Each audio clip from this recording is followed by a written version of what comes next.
आत्मा, मन और इंद्रिय ये जब प्रसन्न रहते हैं तो उसे स्वास्थ्य कहते हैं। और काल अवस्था के हिसाब से शरीर आदमी की अवस्थाएं बदलती रहती हैं। समय बहुत बड़ा बलवान है, जो पैदा होता है वो मृत्यु भी होती है, जो बालक रूप से पैदा होता है वो वृद्ध भी होता है।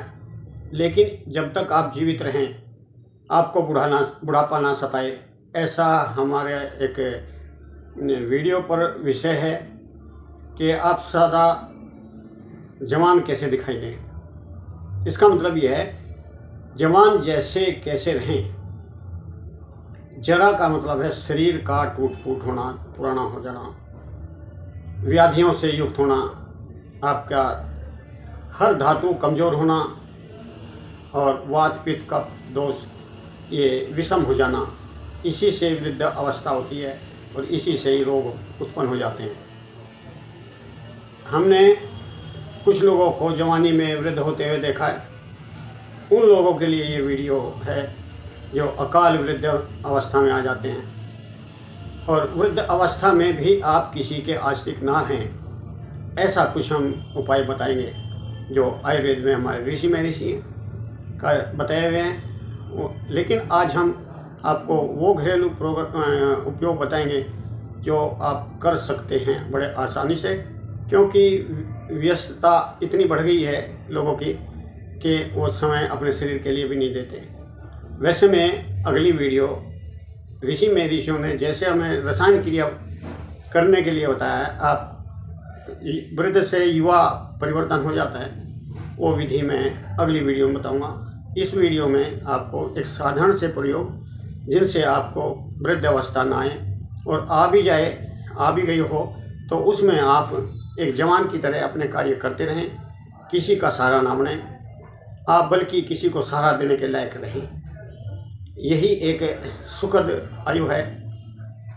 वृद्ध अवस्था लोग कहते हैं कि यह दुख भुगतने के लिए है, लेकिन मैं कहता हूँ कि अनुभव आपको इतना हो चुका है कि सब तरीके से सुखी रहने का एक अवस्था है वृद्ध अवस्था। मस्त रहने की अवस्था है वृद्ध अवस्था, बशर्ते कि आपका शरीर ठीक हो, आपका मन ठीक हो, आपकी धातुएं ठीक हो, आपका के दोष सब हो। वो कैसे होंगे? सबसे पहले हम आपको यही राय देंगे कि आप अपनी लाइफ स्टाइल को शुरू से ही ठीक रखें। समय पे सोना, समय पे खाना, और खाने का मौसम के हिसाब से खाना, अपनी पाचन क्रिया के हिसाब से खाना, यही एक सूत्र है आपकी जीवन का स्वस्थ रहने का, कि किस मौसम में आपको खाना है, क्या खाना है, कितना खाना है, और किस मौसम में नहीं खाना है, किस आयु में किस प्रकृति के व्यक्ति को क्या ठीक रहेगा, क्या गलत रहेगा, किस मौसम में कैसा पहनना है और कैसा नहीं पहनना है। सामाजिक तौर पर आपको किस तरीके से आपको जीना है, किस माहौल में आपको बोलना है, किस माहौल में आपको क्रोध करना है, ये सब आपकी ज़िंदगी को ठीक करने का एक आधार है जो वृद्ध अवस्था में बहुत काम आता है। अगर कोई व्यक्ति व्यायाम करता रहता है तो उसको तनाव भी कम होते हैं, उसके दोष भी दूषित कम या वृद्धि जो है वो कम होती है। और जो व्यक्ति वात पित्त कफ दोष को ठीक रखता है वो संभव है आपकी लाइफ स्टाइल से, आपके आहार से, तो उस व्यक्ति को किसी भी प्रकार के रोग नहीं होते और उसको जो ज़िंदगी मिलती है वो तनाव रहित मिलती है। अब आते हैं उन उपायों पर। कुछ चीज़ें लेनी हैं आपने और कुछ आपको छोड़ देनी है। अब क्या खाएं क्या ना खाएं। आप चीनी को अगर अपनी ज़िंदगी से बाहर निकाल दें तो बहुत बेटर है। आप चीनी की जगह पर आप खजूर ले सकते हैं, गुड़ ले सकते हैं, शक्कर, देसी शक्कर खा सकते हैं, मिश्री खा सकते हैं। तो इनकी जगह आप कभी भी चीनी को ना दें। मिठाइयाँ कम खाएं, और मिठाई अगर खाओगे भी तो आप मिठाई नहीं खा रहे, वो आप गंदगी खा रहे हैं। लोग बाग मावे में पुट्टी, दीवार पुट्टी मिलाते हैं, और नकली बना करके मार्केट में बेच रहे हैं, तो आप क्या खा रहे हैं? आप अपने घर में आपका घर का दूध हो और घर का मावा हो और आपका पाचन क्रिया ठीक हो, तो तब आप मावे का इस्तेमाल कर सकते हैं, दूध का इस्तेमाल कर सकते हैं। दूध आप अगर हार्ड वर्क करने वाले हैं तो खूब पिए, और अगर कम पीने वाले हैं तो आप गाय का दूध पिए और उसमें हल्दी मिला करके आप ज़रूर लें। सर्दियों में तो अक्सर हल्दी वाला दूध आपको अच्छा रहेगा। तो उस दूध में अगर आपके शरीर में दर्द रहता है, आपको लगता है मैं थक चुका हूँ या वृद्धावस्था आ रही है, तो आप लहसुन का प्रयोग करें, दूध में लहसुन लें, धूप का प्रयोग करें। बहुत से लोग घरों में घुसे रहते हैं, फिर गाड़ी में चलते हैं एसी वाली में, ऑफिस में जाकर एसी, उनको धूप मिलती ही नहीं। उन लोगों के लिए भी कम से कम 3 घंटा अगर वो धूप लेते हैं तो विटामिन डी की कमी नहीं होगी। अगर मसाज करते हैं और धूप का सेवन करते हैं, उनको वात रोग नहीं होते या बहुत कम होते हैं, और होते भी हैं तो वो जल्दी ठीक होने वाले होते हैं। धूप का सेवन करें और अधिक धूप में भी ना रहें। जैसे मजदूर लोग 24 घंटे में से 8 घंटे धूप में रहते हैं, तो वो भी कभी कभी नुकसानदेह हो सकता है। अगर आपका ज़िंदगी में कोई नशा है तो आपको बुढ़ापा जरूर रहेगा, गारंटी है। किसी भी प्रकार का नशा करना वृद्धावस्था को बुलाना है, मौत को बुलाना है। आप पानी पिएं, अपने शरीर को हाइड्रेट रखें। आपको तरलीय पदार्थ अगर शरीर में हैं, आपका खून अच्छा है, आपके पानी का स्तर ठीक है, तो आपको बहुत से रोग से बच सकते हैं। आप जवान बने रहने के लिए कुछ चीज़ें हैं जो खाने में आप ले सकते हैं। गेहूं का ज्वारा, गेहूं को जमाएं और उसका जब वो अंकुर उग जाए, वो 2-3 इंच का हो जाए, उसको काट करके उसका जूस बना करके आप ले सकते हैं। या गेहूं में अंकुर फूटने के बाद उसको मिक्सी में रगड़ करके उसको किसी भी तरीके से दूध में या शहद में मिला करके खा सकते हैं, या ऐसे ही नमक मिर्च लगा करके भी खा सकते हैं। आंवला एक रसायन है, हरड़ एक रसायन है। हरड़ आपके जो रसायन है वो माँ की तरह है। जिस प्रकार से माँ आप अपने बच्चे को पालती है, उस तरीके से व्यक्ति के अंदर से मैल को धो देती है और उसको पुष्ट कर देती है। आंवला पिता की तरह है। आंवले में विटामिन सी भरपूर है जो आपको जोश भर देता है। और बेहड़ा गुरु की तरह आपकी बुद्धि वर्धक है और आपको गुरु की तरह रखता है। हरड़ बेहड़ा आंवला से मिलकर त्रिफला बना है। आप त्रिफला आप अपने आप बनाएं, बराबर रेशो में हरड़ बेहड़ा आंवला बराबर ले और उसको पीस उठ करके अपना चूर्ण बना करके रख लें। उसको भी आप अगर लेते हैं सवेरे शाम 1-1 चम्मच, तो आपका वृद्ध अवस्था की जो लक्षण हैं वो पूर्ण नहीं होंगे, आप युवा की तरह रहेंगे।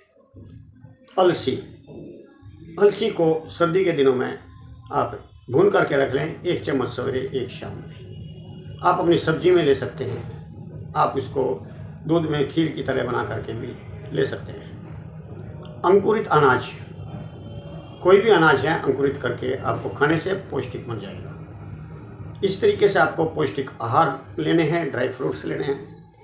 और कौन सा ड्राई फ्रूट आपको सूट करता है, कौन सा नहीं करता, वो आप अपने किसी आयुर्वेदिक चिकित्सक से सलाह ले लें, क्योंकि पित्तवर्धक चीज़ें भी इनमें होती हैं।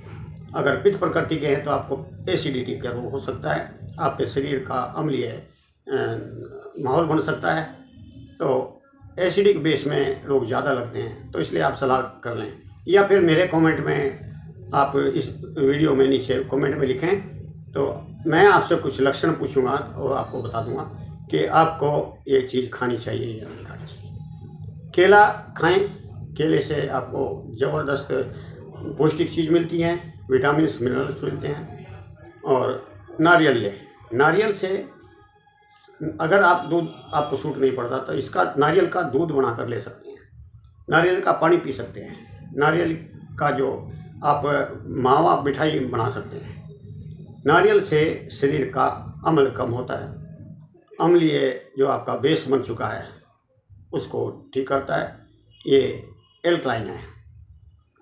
बादाम का प्रयोग आप करें तो बादाम का पाक बना करके ले सकते हैं। और इसमें अखरोट भी मिला करके खा सकते हैं। अब लास्ट में मैं अब एक फार्मूला बताऊंगा आपको कि जवान रहने के लिए एक चूर्ण जो आप बना करके रख सकते हैं, ये बहुत अच्छा रिजल्ट है इसका।